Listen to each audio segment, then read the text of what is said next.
So for another experiment that you can use to grow microbes at home, you'll need the following materials: 3 empty drink bottles, some tape, a piece of paper, 3 balloons, some yeast, and some sugar.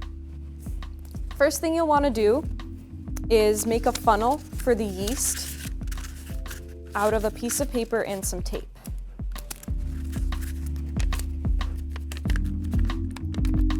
So something like that.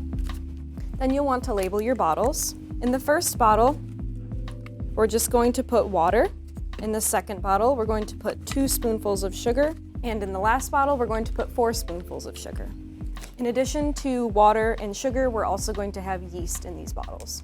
So the next thing that you'll do is add a spoonful of yeast to each of the empty bottles.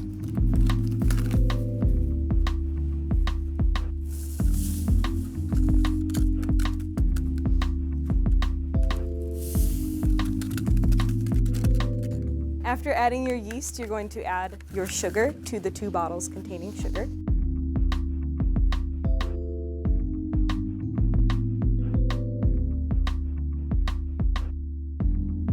So once you've added the sugar and the yeast to your 3 bottles, you'll want to add your water, and you'll want to make sure that your water is warm but not too hot, because if your water's too hot, it can actually kill the microbes that you're trying to grow. So once you have your warm water, you'll want to add a little bit of it to the bottom of each bottle.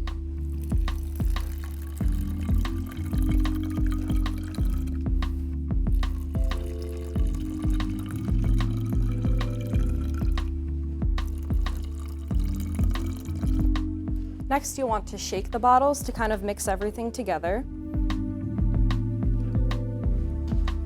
And when you're done with that, we can start putting on our balloons over the top of the bottle to make sure that no air can get through. And before you do this, you'll want to make sure that there's no air in the balloon as well.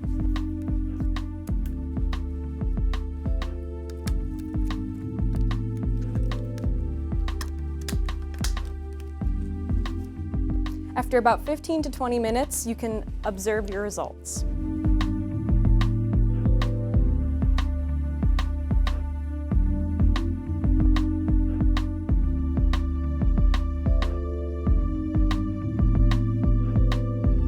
What we can see from our results are that the yeast in the water didn't have any gas production. So what's going on here are that the microbes are living organisms and they're alive. They are producing, they're eating, and they like to eat sugar. And when they eat the sugar, they then expel gas, carbon dioxide, and we can see that in our balloons here. So the bottle with 2 tablespoons and the bottle with 4 tablespoons had inflation of the balloons. You can also see a layer of foamy bubbles on both of these. There's all kinds of gas production going on there. What this shows us is that the yeast definitely needs sugar in order to grow. It won't grow in just warm water alone. You could do this experiment in lots of different ways. Maybe try using different kinds of sugar. Maybe you use sugar-free substitutes and see if that works. Will the yeast work with that? Will it work with stevia or with brown sugar? There are lots of different ways you can look at this and have fun with your different experiments.